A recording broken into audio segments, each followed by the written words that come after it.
It was only recently that his life took a dramatic turn. This is Ali's story.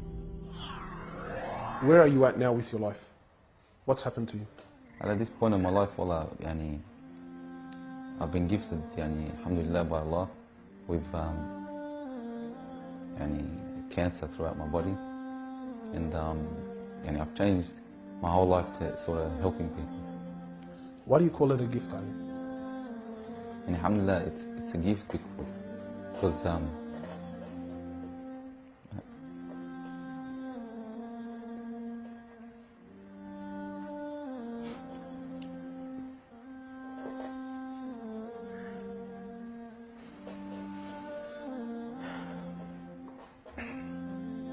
it's a gift because Allah's given me a chance to change.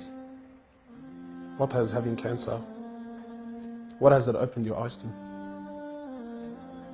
SubhanAllah, everything in life, even the smallest gift, like breathing fresh air.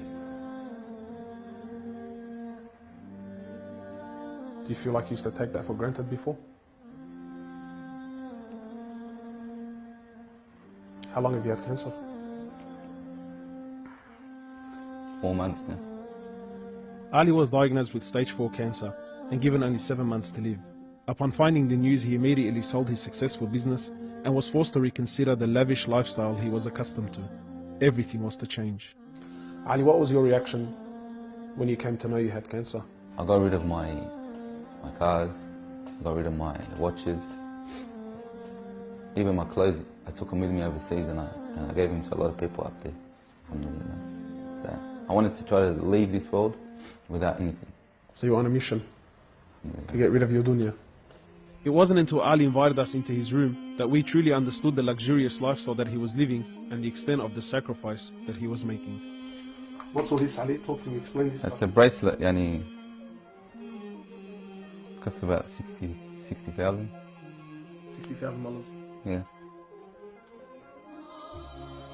What do you have in these boxes now? They're all my shoes, alhamdulillah. Louis Vuitton? All Louis Vuitton. How much is something like this worth, Ali? They're probably about $1,300. How much you pay for that, Ali? About $700. Pounds? For a pair of thongs, yeah. So what's happening with the sunglasses here, Ali? I just like collecting different sunglasses. Yeah? I've got rid of a lot of them. I gave them to a couple of brothers in Africa, alhamdulillah. So you're telling me there's a kid in Africa that's walking around with Louis Vuittons and Can I try one of these hats on? I've only mentioned them in my talks like 100 times. You can try the red one on. It's limited edition one. Barakallah. What do you reckon else? Sheikh Gucci. Ali's interest in the dunya has left him abruptly and no longer holds a place in his heart. So Ali, what do you feel now like when you look at this? And driving something like this doesn't really cross my mind anymore. It's not something I would want to do no more. After someone tells you, or you find out that you're sick, or you haven't got much time in this life, wallah, this is the last thing you would want to chase. And this is how we should be living our life every day. Car like this, people would love to be in it, people would love to own, people would love to drive it. Wallah, they're going for the wrong goals. And you realise that when you get sick, when someone tells you you haven't got long to live, you realise all this stuff, it does not benefit us in any way. So what's the value of this in your heart now? This is worth one pair of thongs for a little African child with no thongs. Wallahi, it's worth more than me to see him smile with a pair of thongs than own one of these. Wallahi al-Azim. Ali has since dedicated the remainder of his life and wealth to helping those who are far less fortunate than him. After an emotional journey to Africa, Ali has established a charity titled Muslims Around the World Project. The organization wasted no time in the construction of a masjid and a school in Africa to serve as an ongoing charity for him when he finally has to depart this world.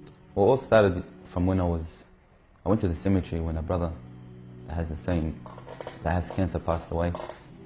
And I was at the cemetery and I was just thinking to myself, after you go, there's nothing. There's no one there for you. No mother, no father, no brother, no sister, except for your deeds. Even your money is not going to be there for you. So the only thing that's going to be there for you is a sadaqah. And that's the only thing that's going to help you gradually through your time in the grave till you get to the ultimate destination. As the reality of death further sinks in, Ali spends most of his personal time in preparing himself for his final meeting with his Creator, Allah. The Prophet of Allah says, sallallahu alaihi wasallam, more or less, he says, he who loves to meet Allah, Allah loves to meet him. And he who hates to meet Allah, Allah hates to meet him. Are you loving to meet Allah? Because of this cancer, I've been advised by one of the brothers to take a special drug to help me with pain and stuff. And subhanAllah, it's very strong. I took a bit too much and I came into a whole different world within not knowing where I was, and it was very hard for me. And subhanAllah, I actually seen things I've never seen before. And my family were there all standing around me, and I was pointing up and I was saying, Ya Allah, take me. And it was that beautiful what I was seeing. I just wanted to go. And the next day, subhanAllah, I woke up and I was upset that Allah didn't take me. Well, I ask Allah subhanahu wa ta'ala to purify you and to give you shifa, to keep you around us for a long time. Allah subhanahu wa ta'ala reward you.